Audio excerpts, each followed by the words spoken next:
to the cloud.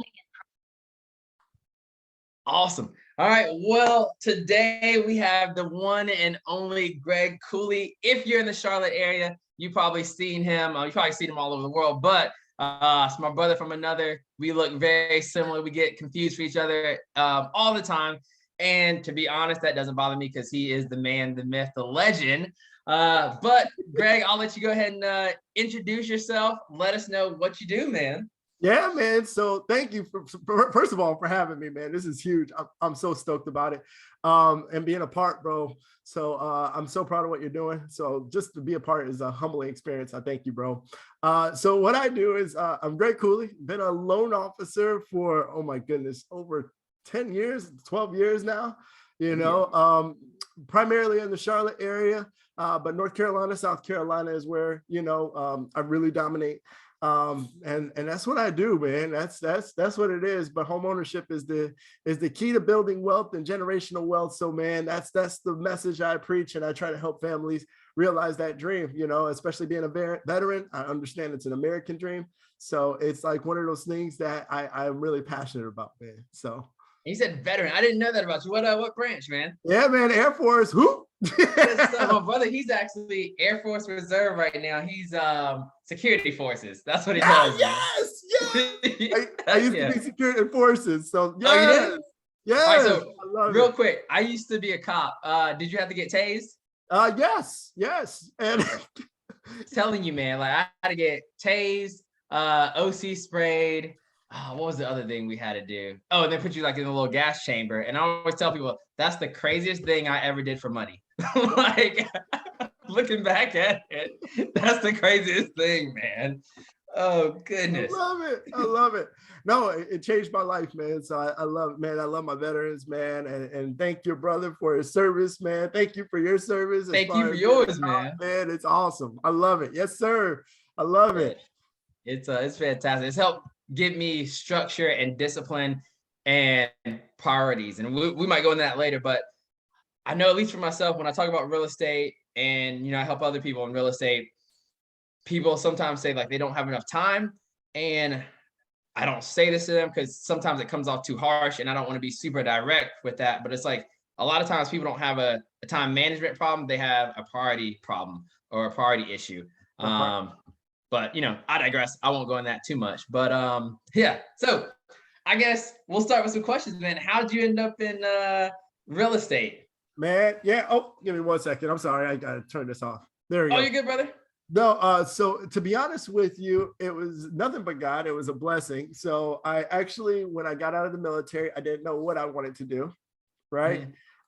So with that being said, I literally was working at a bank. Right. They hired me just because of my military experience. So they brought me on as a manager of a branch and everything like that. And one of the things that they were really pushing as their agenda for the month was to have all the tellers really, as somebody came up and did a transaction, to ask all the tellers. And this was back in like 2009, 2010, hey, do you want to refinance your house? That was the big push. Like, hey, listen, do you own a home? Do you want to refinance your house? Can we help you? Let me get you over to one of our managers and they can kind of help you through that. Well, it's really weird because I happened to be, one of my tellers got sick that day. Okay. Yeah. And so as a leader, and you've been telling the tellers, you got to push this, as a leader. You can't go on the teller line and not push it. Right. So you got to lead by example. So literally I'm up on the teller line just with this same smile and everything like that, just asking, and I'm getting rejected. And everybody's like, no, and I don't have my loan with you. Don't want it with you guys. Okay, not a problem. Let me finish this transaction before you go on. So one of the people that came up, it's like during lunchtime. I'll never forget this. Yeah, it's during lunchtime, right? I go and I give my spiel. Hey, do you own a home? Yes, I do, actually. Do you want to refinance? As a matter of fact, I was looking at that. Let's have a conversation. Okay. Yeah. Lo and behold, I'm gonna make this long story really short. Lo and behold, this guy, all right, is the regional vice president of Quicken Loans. Oh, shoot. Oh, man. And he's refining with y'all. If you want to ever realize that you don't know what you're talking about, talk to a guy like this who's actually running Yeah. everything at Quicken Loans. I'm like, all right. So I'm over here just talking to him, thinking I know what I'm talking about, right? And he goes, so here's the thing, guy. No, I'm not going to refinance with you. Second. Oh man. And I think you should educate yourself a little bit. But what I do love about you is that you really did push, right? Yeah. You gave the information that the bank gave you, and you did a great job with it. Unfortunately, it was just not, it just didn't fit my situation. He was like, Yeah. but here's the thing, bud. I love your personality. I think you could do good. And I was like, do good. What do you mean? He was like, and again, I didn't know who he was as far as job and everything like that. He goes, well, I'm the regional vice president of Quicken Loans over here in Cleveland, Ohio. He goes, listen, man, you only get one opportunity. You only get so many opportunities in life, right? Yeah. And he goes like this. He was like, you're in my file. So go ahead and open my bank account. Yeah. What? He's like, go ahead, just go ahead. And I'm gonna tell you guys, I've never seen so many zeros in my life. I'm like, yo, what? He's rolling in it. Is this real? Like, people really live like this, right? And at the time, I mean, I'm not gonna lie to you, it was a blessing, but I literally was getting paid like $45,000 a year, right? Yeah. So I'm looking at all these zeros. I'm like, is this real? And he was like, I'm gonna be honest with you, some of my loan officers make more money than that, more money than me. And I said, what? He was like, I think you could be really good as long as you actually understand what you're doing. I think you have a path. You really come off strong. Yeah. And I was like, okay. He was like, you only get one opportunity in life sometimes. He's like, this is what I'm going to do. You don't have to interview. All you have to do, he said, I have an orientation coming up next week. This is what I'm going to do. I'm going to pay you minimum wage, but you can work as many hours as you want to, right? Through the training process, as many hours as you want to. But I'm going to pay you minimum wage. He's like, it's going to be a risk. It might even be a hit in the first month. But I'm telling you, if you really apply yourself, you probably could do good. But outside of doing that, I probably will put you in front of more people that you can help. And if you have a desire to help people, because this is 2008, 2010, right? Yeah. When the market crashed and everything like that, we had, different HARP loans and everything like that to kind of save people's homes and stuff like that who were underwater. He was like, listen, I'm gonna give you an opportunity to change a lot of lives. Most of my loan officers are licensed in at least 10 states. So it's not just a local thing. You could actually help out people across the country. He's like, if you have that as your heart, I'd love for you to join my team. But I want you to think about it because I'm paying you minimum wage. And at the time, I think it was $7 an hour or something like that. Like, I'm going to go from a salary to this $7 an hour. Yeah, I'm like, wait, to $7. How many hours do I have to work to make this? But I'm going to be honest with you, bro. It was a life-changing experience. I made that decision. They brought me in. He was a man of his word. Man, the training was absolutely phenomenal. And it wasn't just about making money. It was about changing lives. And I will say that has never, ever left my spirit with what I learned over there at Quickens. And I'm always grateful for them and what they instilled in me. But it was never, ever, ever about making money. Of course, you still have to make a living, right? Yeah. But it was never, the focus was never about being the richest guy out there. It was about when I got there, it was about literally changing people's lives. And when I was able to do that, and once I did that, the feeling of helping people, it was nothing like it, man. Nothing like it. Never leave. Never leave. Yeah, man, that's phenomenal. You hit on a couple things that stuck out to me. One, because you're talking about when he came up to you, he kind of like saw your attitude and everything like that, and the way you were pushing it. I feel like that has helped me, other people, probably you as well, get into so many different rooms or get advantages. That's right. Like, I've just changed up my language. Like, people ask me, hey, how you doing? I don't even say good anymore. I say phenomenal. That's because right. That's a higher word, in my opinion, that triggers my mindset to act phenomenal and act more happy, more grateful. And I kid you not, I've gotten discounts on stuff when I've talked to people and they're like, hey, how you doing? I'm phenomenal. I'm good. Like, how are you doing? And I honestly see their statue or like something change when I say that. Like, then they're like keyed in and listening. So something like, you know, the attitude you're talking about. And then when you told me that he said, you know, I'm going to pay you minimum wage, like I've met people who make so much more money than me, and they've always told me like sometimes you got to start off doing things for free, or you got to start off doing things like for X, Y, and Z. And that concept is just now over the years gotten to me, because I know for me, at least when I first started in real estate, man, I was putting in hours, like hours, barely making anything. But then those hours start catching up, and then you can start calling more shots. That's But right. no, man, you hit on a bunch of good stuff right there, man. No, it's good, because I would tell you, you help enough people get what they want. Mm-hmm. And surely you will get what you want. I'm telling you, I know it's cliche. A lot of these it's true, man. are real, bro. Like if you help enough people get what you want, and I always, before I like walk into a room, I realize your energy goes before you. Yeah, your energy goes before you. And I'm gonna write that down. I like that. I like that, man. Goodness, you're coaching me right now. Shoot. No, but I'm really, that's what I'm cognizant of, is like your energy goes before you, right? Yeah. So when you walk in the room, the energy is already there, and actually people are waiting for somebody to bring it. Like if you go in understanding that people are really just waiting for that one person to walk in and bring it, be that person. And it goes before you, and trust and believe it'll change. It'll change the temperature. The temperature. It'll change the temperature of the whole room. So, bro, man, you're dropping some nuggets. Like, man, if you think about like even like if you think about motivational speakers, people sit in a room and they're just waiting for that person to come in and bring the energy. So you just hit on something that I didn't even think of, man. That's right. I like that. It's every room. I'm gonna be honest with you. It's every room you walk in, and sometimes it's like I'm walking in and I'm waiting for a speaker. I am that person waiting for the speaker, but I still bring that energy, and everybody's just like, "Oh my God, Greg's in the room," and it's like, Greg is in the room. I like that, man. Like Greg. Now, I will admit, I'm not always in the same places as you, but whenever I am, I know Greg's in the room. I know you're there, man. I see the energy, bro. Shoot, I love it. That's fair.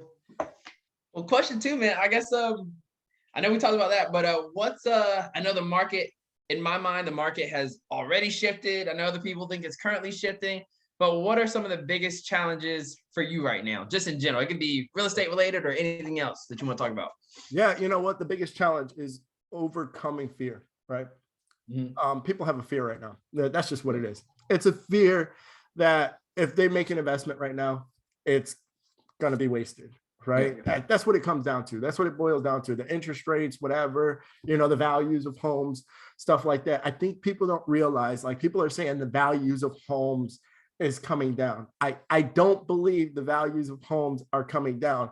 I just think they're coming back to where they actually were at, because again, people don't realize we were in a market, even with those low interest rates and stuff like that, where you had to put up 30, 50. I see, I'm not even joking. I seen 70,000 as a loan officer. I seen somebody do a loan for 70,000 over the value of the appraisal came in 70,000 less than what you know what?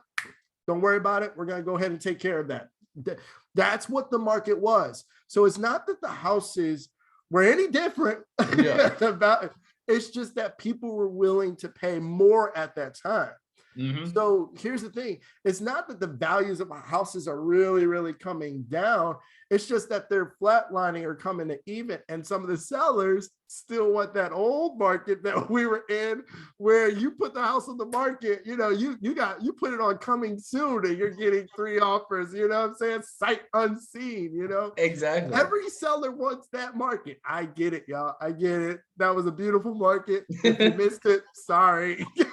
Facts. But everybody wants that market. That's not the market right now. We're just normalizing. We're not used to normality. We were just so far away from normality for so many reasons, right? Since 2010, that's when I came in, 2008, 2010, right? Our interest rates have been extremely low, right? Extremely low. 1s, 2s. We were in, good Lord, 3s, 3s, 4s, 4s when people started getting fours. They started getting shaky. I'm like, fours? Y'all realize what it was like 10 years ago? 10 years ago, we were in the 12s, y'all. Come on, man. Like double digits. Yeah, we're in double digits. Like, hey, come on, man. And even right now, I'm like, it's just the market this is a new normal, and it's supposed to be like that if your economy is doing good. I'm not saying our economy is doing good. I would be a fool if I said our economy is doing good right now. That's not what I'm saying. But these are normal things, and once we normalize and get used to it, we just have to adjust from what it was to what it is. And I think honestly, it's still a great market to buy and sell, right? You just got to be, for sellers, you just got to be a little bit more patient. It ain't coming in 1 to 2 days most of the time, right? It's not coming in coming soon status, right? It might take a couple weeks to find that buyer, that whatever, and you might have to give a little bit, you know, of concessions to make it happen. And that's what it was before, right? Yeah. This is not nothing new, but we just got spoiled for a little bit there. And that's what it is. But it's normalizing. It's shifted from being an outrageously seller's market to being an even market. And I don't think that's a bad thing. I don't think that's a bad thing, right? And so what I'm saying, to be honest with you, is a lot more people are buying, right? And probably that $300-$400 range, right? Yeah. The lower stuff is still hard for people right now, because the lower stuff is still investors, right? It's still investors, and a buyer is competing with investors on that. But that 300 to 400 is that sweet spot where people are still buying and selling. 500, 3 to 500, I'll say, is that sweet spot where people are still buying and selling at normal rates. Like, it's just still normal, right? It's a new normal, but it's still normal. Don't listen to your aunties and all that. And please don't listen to them. Please. Don't let that scare you. Like, it's not reality. Like, this is still a good time. And if you wait, okay, go ahead and wait. You're going to be back in that competitive market, right? And then everything you thought you were saving for is gone. So get into the house. What they say, I'm not going to hear it. Like, marry the house, date the rate. There it is. I know everybody's saying it. Marry the house, date the rate. But it's true though. It's true. Because the best thing about it is, if you get into the house, you have the house. If the rates come down, you can always refinance. If you wait for rates to go down, now you're in competition. You're probably not. It's very likely multiple offer situations. You might not even get the house. So get the house. Marry the house, date the rate. And that's what. To your point, that's one of my biggest challenges. I'm trying to get people to see that, because, again, like, not to take shots at people, and it sounds that way, even me prefacing it, but like, I've talked to a lot of people and they're like, yeah, my friend said this, we said this, we're just going to wait till that housing market crashes because I'm seeing all these price reductions, so it's going to crash. Like, no, like, what you're seeing is people price their homes aspirationally, because they're still thinking the market was the same as what it used to be, which was not a normal market. But they're pricing their homes aspirationally, realizing, hey, I can't get this aspirational price. Let me lower the price back to what it was. And the reason why we can't get that aspirational price was because, money was on sale. Like, if you're, doing loans for like 2.5%, 3%, like, money's basically on sale. It's not on sale anymore. So we don't have that same buying power. And that's what I try to get people to know. But that's my biggest challenge as far as that goes, man. Yeah, man. And I tell people, even from the real estate perspective, I get it, agents, you guys want to list that home. So you're going to agree with the seller, right? You're going to be like, you know what? If that's where you want to list it, that's where I'm going to list it. Knowing in the back of our minds, it ain't gonna sell it, right? So we let them feel it, right? They let them do their thing, and then when it comes to reality, it's like, okay, now you're ready to price it where I wanted to. Remember when we said, I think it will go for this amount, and these comps suggested that, and you said this? It's about time to bring it down to that now. Are you ready yet? Or you just want to keep it on the market? Let's just see if we do that. Yeah. Nah, man. And then, all right, so question, I guess, transition, because I know you got a beautiful daughter. How do you balance family life and work life, since, we kind of set our own schedule? Yeah, you You know have to get what? the work done. I am actually still in the midst of learning it. We talked about this earlier, right? I'm Yeah. still in the midst of learning that because honestly, it's one of those things where um for me, I give Yeah. so much energy out there in the world, right? And I really give it. So I really targeted a couple things that was important to her, right? Yeah. So the one thing was let's start the morning together. So sometimes, not every Yeah. day, but I try to do it every so often where, you know, we do a drop off at Yeah. school and we just turn some music on and we just have a good time. We just blow it up. Jam out. Just jam it out. If you're driving next to us and we're rocking, like, yo, just go ahead and look. It's all right. We're not embarrassed by it. It's all right. So that's one thing. And then every so often just do daddy daughter dates and stuff like that, Yeah. right? And stuff like that. That's really important. But what's really important is that I make sure that I am present when she's available, right? So that's what I'm working on. Again, I give so much energy. I used to give so much energy and I never stopped, right? Yeah. And then I wasn't present, right? I Yeah. was here, but I wasn't present. So just focusing on that a little bit more and being more cognizant and getting better each day is just how I work at it, right? And then having that conversation, just having the real conversation, like, hey, how are you feeling? Where are we at? How you know, do you need anything from me? Like, do you need some more time from me? And many times, because now she's a teenager, she don't want to be around me anymore. So I understand. Well, I don't understand that yet, but I'm about to get those in other years, man. I'll be there soon. She's about to be 16, so she's like, "No, Daddy, actually, I want you to be away from me a little bit more. I need more space." I'm like, "All right, fine, that's all right." So will she hold your hand anymore? Those days are gone. No, she won't even call me Daddy. I'm like, "Can I get a daddy?" She's like, "Dad, Dad, Oh no, I'm not ready for that yet. I still Father." get daddy. No, I like, "Can I get a daddy?" She's like, "No, no." I'm like, "All right, fine, all right." So she's I'm getting like, just away. give me a hug then at least. Right, I like, don't know, man. she don't even want to do that. Not in public. Not in Yeah. public. Oh no, I'm not ready, man. I'm not ready. But it's Hey, that's man, something about that, something my coach taught me, because like when I first started real estate, I thought I had to be on 24/7 on call realtor. But then my coach helped me with something. He was like, you know what, you need to really set certain times throughout the day where it's strictly family. Because he was like, you know, if you look at a lot of successful people, then you know they're not available 24/7, and there's barriers of who gets that access. that's right. So that's something that I've been doing. Like, there's certain times in the day where it's only family, or you know, if there's something else that's important, it's only that time. And I can have a client text me a billion times. You know, I might lose some clients for this or whatever, but I'm not going to text you back during those certain times unless it's a serious emergency, or like we're negotiating and we're up against a deadline. But like, you know, house is on fire, call the fire department. I, as a realtor, can't fix that. Yep. Or if you're like, hey, can I get these disclosures?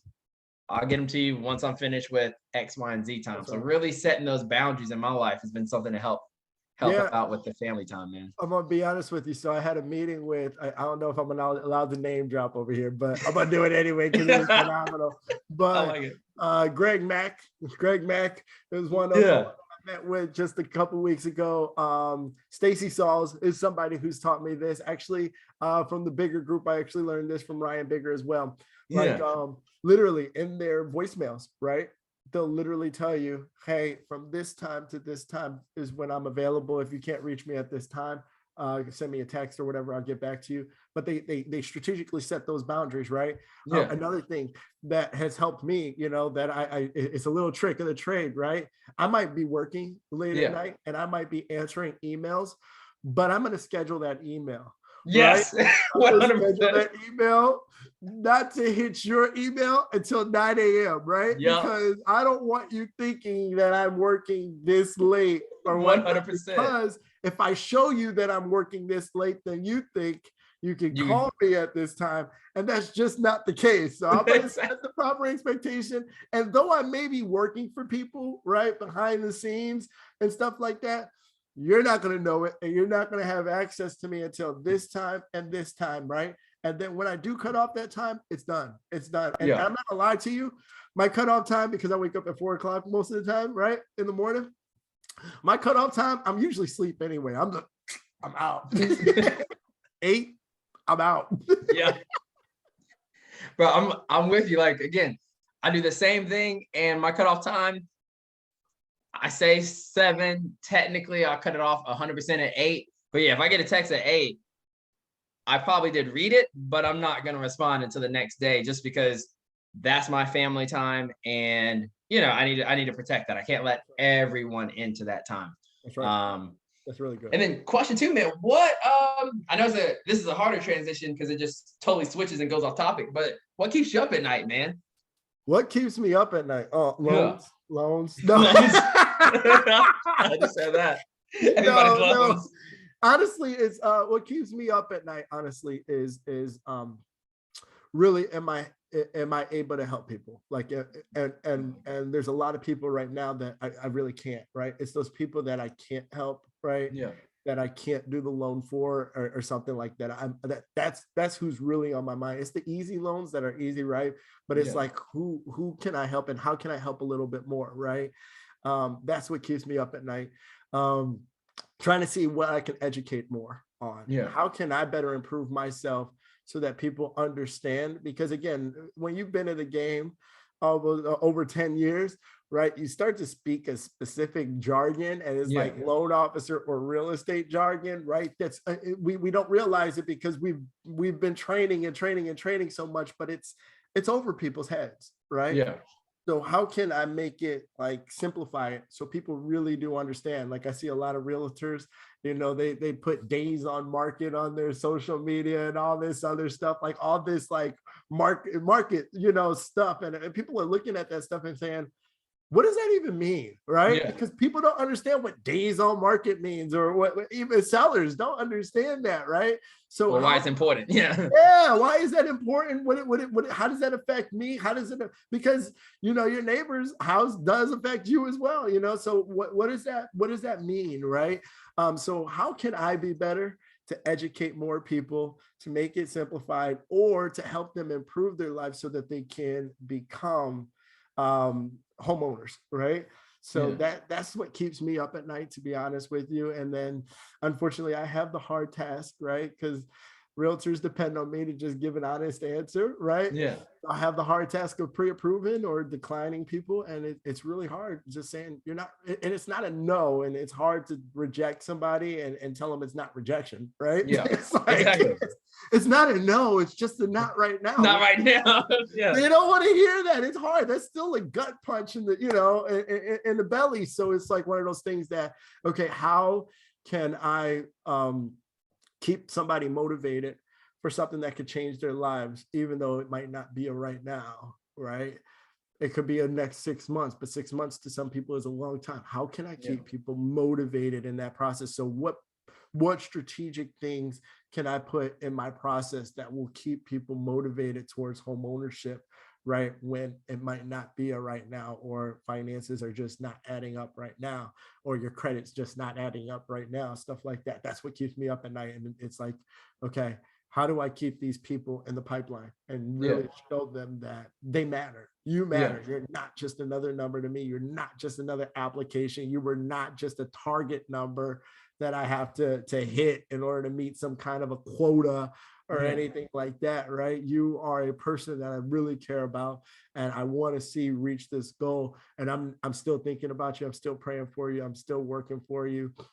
Even when you don't see it or feel it, I'm still here. I want you to feel it. I want you to know that this is important, and I want you to reach this goal, even if it's not right now. That's what keeps me up.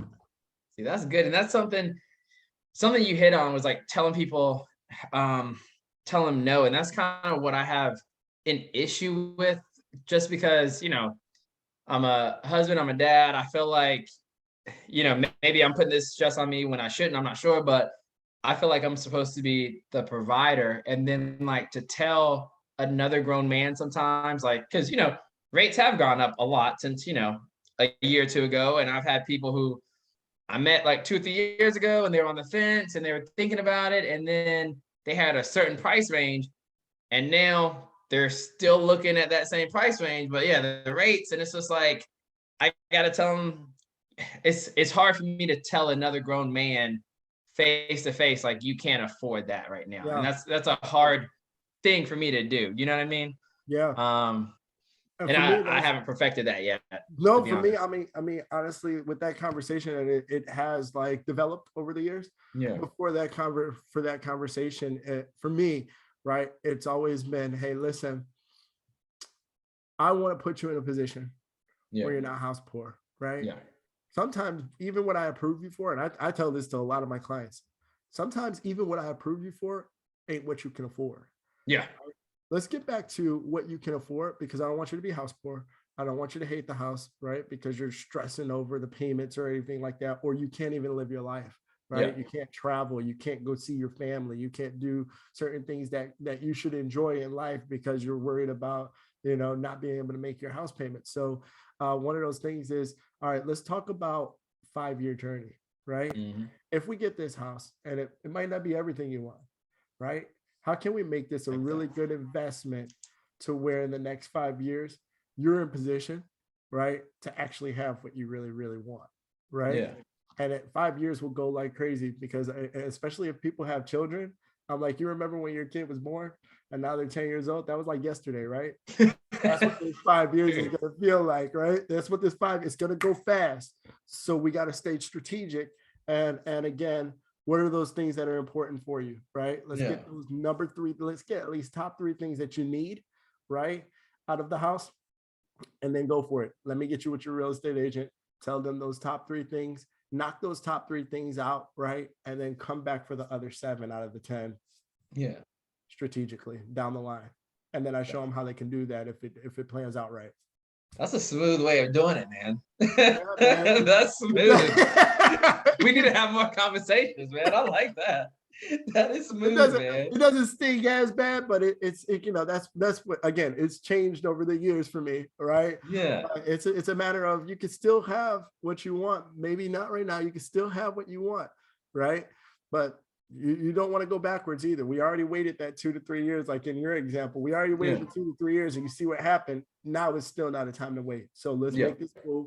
Let's put you in a position in this one. Let's build on that equity, right? Maybe make some improvements in the house as you go, whatever, improve the equity position, so then you can get what you want and still have the same payment down the line.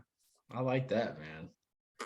Well, shoot, since we're talking about equity, it doesn't have to be, strictly financial, but how do you feel real estate has helped you or affect you the most in your life so far? Wow. It's humbled me, man. It's humbled. I'm not gonna lie. It's humbled me, right? Because again, there's some times that, like, to be honest with you, it's about relationships. This industry is all about relationships, right? And relationships matter, right? And I'm not gonna lie, I'm not gonna. This is full disclosure, man. Y'all getting it? That was a really good question. I hate that you asked it, but it was a really good question. You start when you get to that point, right? Because I'll tell you, I was knocking it out, man. There was a time that I was just absolutely crushing it, bro, crushing it. Like, all the hard work paid off, right? All that hustling paid off, and you're just like, now it's starting to cruise and cruise and cruise. Right. And then you're starting to see money that you've never seen before. I'll be honest with you, man. I got arrogant, man. I got arrogant. I've been there. It's fine. Yeah, I've been there. Certain people that I like built with, you know what I'm saying? I felt like it was bad, bro. It was bad. I got arrogant, and I destroyed some relationships, man. And it's like, yo, relationships are everything. People matter. Like, and again, it's hard in the real estate or lending world, because we're always taught that there's a specific number, and no number is good enough. It's really weird. It doesn't matter how successful you get. No number is like good enough, right? You target this number. It's like, I hit it. Oh my goodness. But now I got to go this. You got to do it again. Do more. Because you see somebody else hit it. Or, oh my God, I got to do this.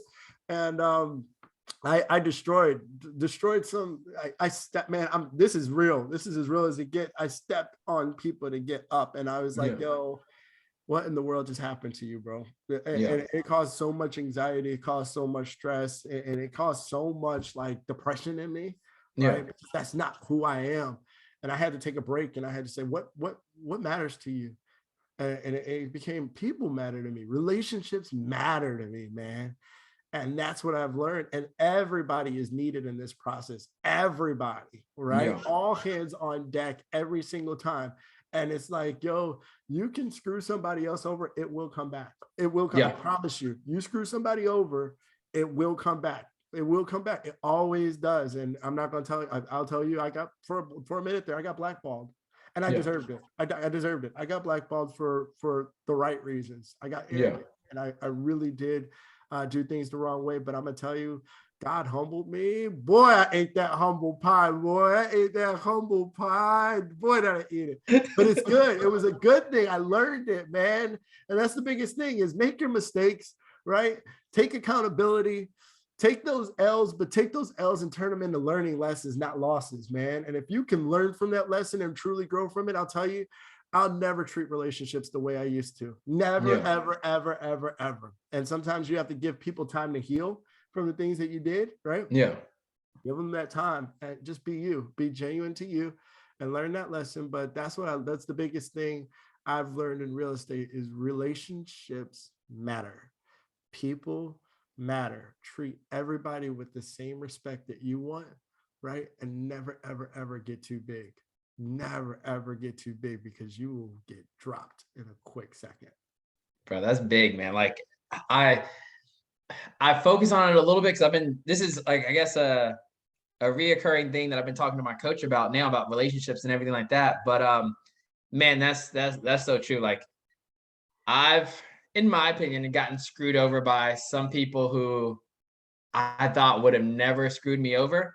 Because I thought I was like helping them out. And then second, it's kind of like I let my guard down. It's kind of like, oh, you did that to me? Like it kind of frustrated me. And I'm playing in my mind now, how do I respond? If that makes sense. Like, I would never bash them or anything like that, but it's just like I got to set distance between me and some of them because I can't have some of the things that they did happen to me again.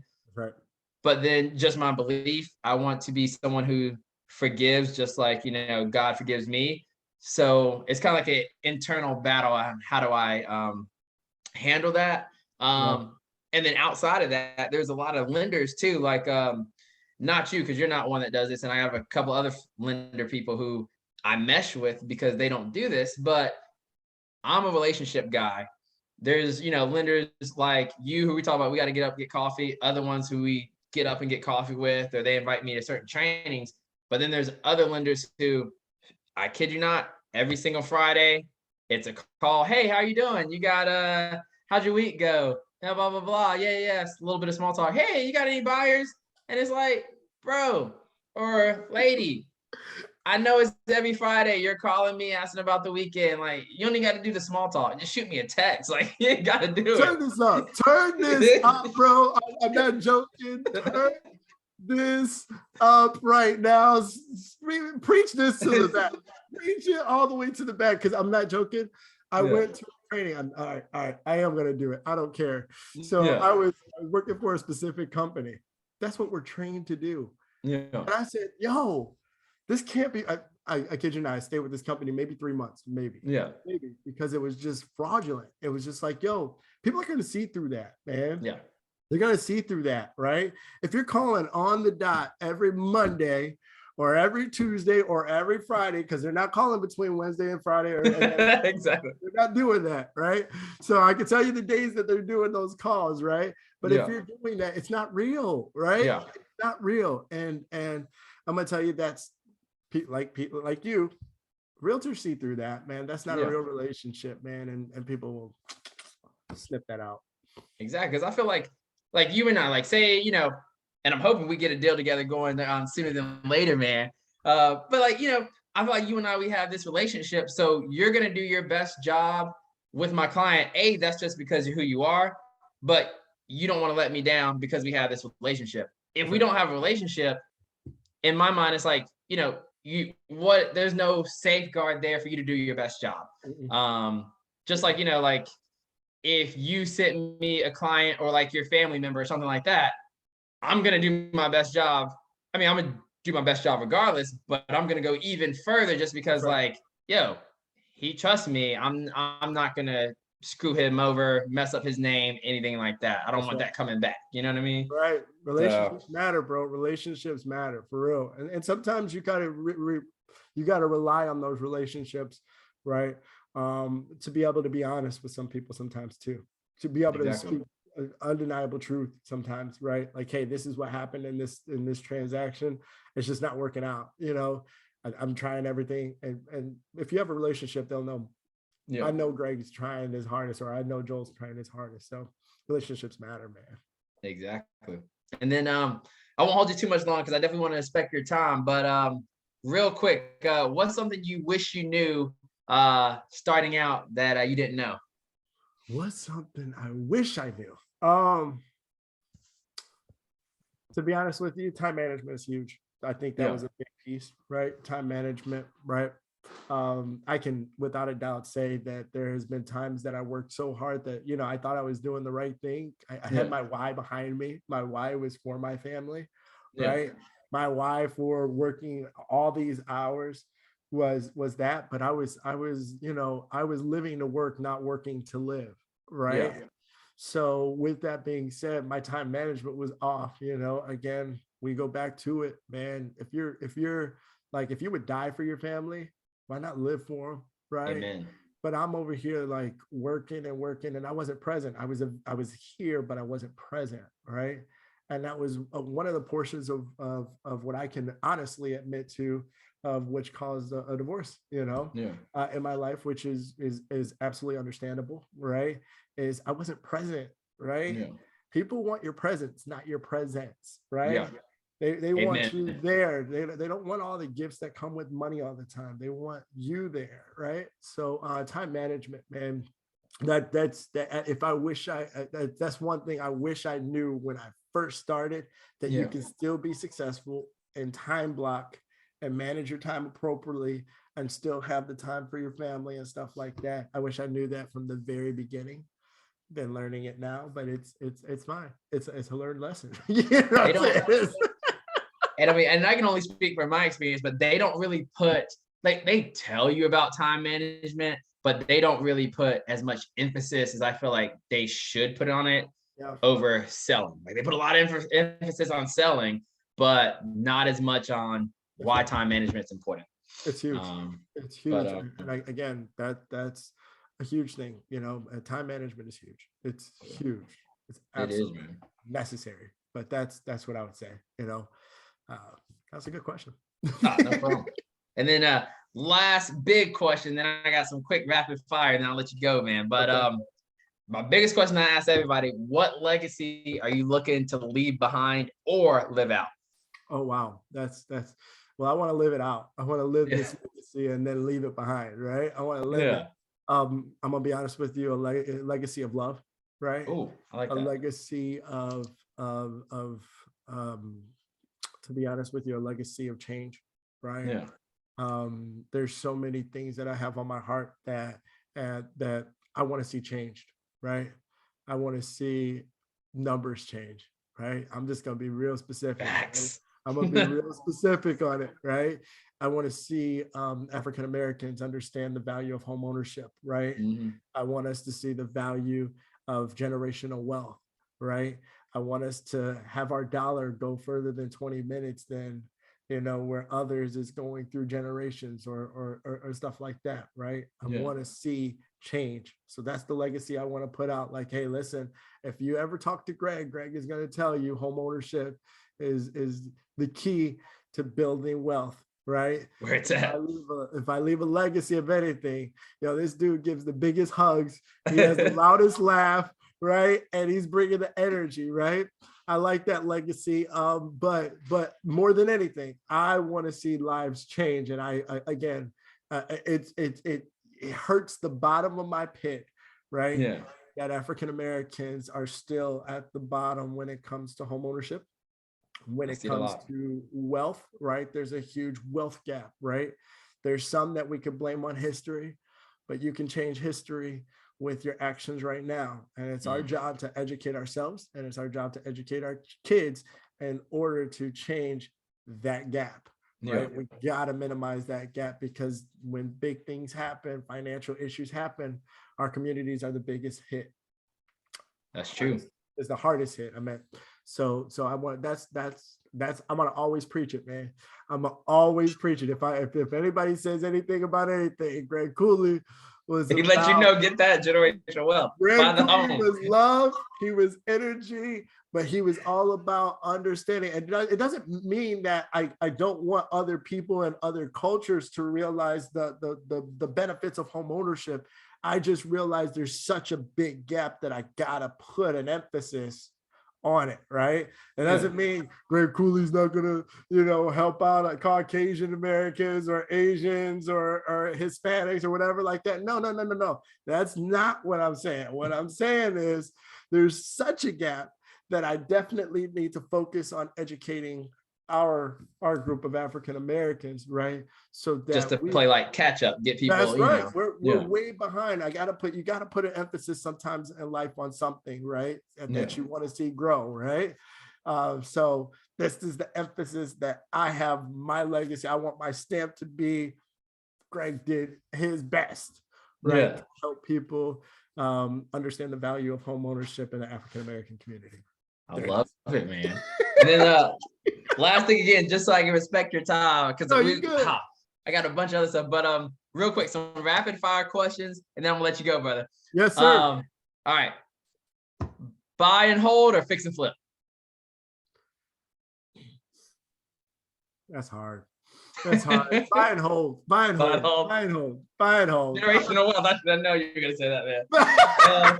Like, listen, this is I know I'm gonna get some people that's gonna hit me up like, you can do this. Now listen, I understand. Yes, buy and hold. Buy and hold. There we go. Mortgage broker or traditional bank? Oh my God, mortgage broker. Let's go. I love it. Dave Ramsey or Robert Kiyosaki? Ooh. All right. So how about Dave Ramsey or coach? I'm actually a Dave Ramsey coach. I believe. I didn't know that. And yes, I love the baby steps all day. But Robert. Oh man. Dave Ramsey going, listen, you gotta take a hard stance on some things, but he be going too far sometimes. I'm like, listen, I'm with you once you, but this 15 years, like, you gotta do it. Don't buy a house unless you do a 15-year mortgage. Everybody can't do that, Dave, man. Come on, bro. No, I'm gonna go with Robert on that. I'm gonna go with Robert just because of that. I didn't see that coming. Oh man. Dogs or cats? Which one? Which better? Oh my God, bro. I wish I could show you. So I gotta go with dogs, okay? Dogs. Because I just rescued oh my gosh, he's a bulldog and a pit bull mix. Oh my God, he's the best thing ever. So I'm gonna go with dogs. But yes, a big white little, oh my God. Nah, he's nothing's little about him. He's a big fluffy dog, man. He looks like a big hippo, man. I love him. His name is Kingsley. Shout out to Kingsley. I like it, Kingsley. South Carolina rescue. Y'all did an amazing job. He was in their system for 2 years. There are no kill shelter. He was in their system for 2 years. They had him boarded up because he doesn't necessarily get along with, he's dog selective. He doesn't hate dogs, but he's very selective of what dogs he likes, right? So they couldn't keep him around. So they boarded him and they did not quit on this guy. And he's just the most lovable guy ever. I'm so thankful because he's changed my family's life as well. So dogs, there we go. And dogs selective. Sorry, that was a long answer, but I just got him last week. So, oh my God. I'd be hype about it too, man. Shoot, I ain't mad at it. All right, rap or rock and roll? Rock and roll.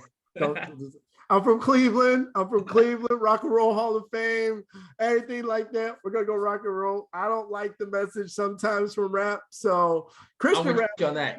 Christian rap, I got you. But I don't like some of the rap now, man. It's so I gotta go rock and roll. And I'm not saying all rock and roll is clean either, but I'm gonna go rock and roll. And then let's go country. Let's go country. Forget it. Country. I do like country. Because they love their dogs. And this next question determines whether we're ever gonna like hang out when we go get food or not. Meat eater or vegetarian? Well, meat? what in the My world? man. I'm not eat meat, bro. I'm like, uh-oh.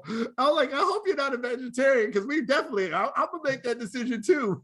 Yeah, I was saying, well, you vegetarian, we can't hang out, man. I'm sorry. I just can't do it. No, I'm just kidding. I'm lunch selective. I'm I sorry. love it. I love it. So I got a question for you, bro, before we Yeah, end. man. All right. Why is this important for you, man? Why is this doing this right here? Why is this important for you? Oh, great question.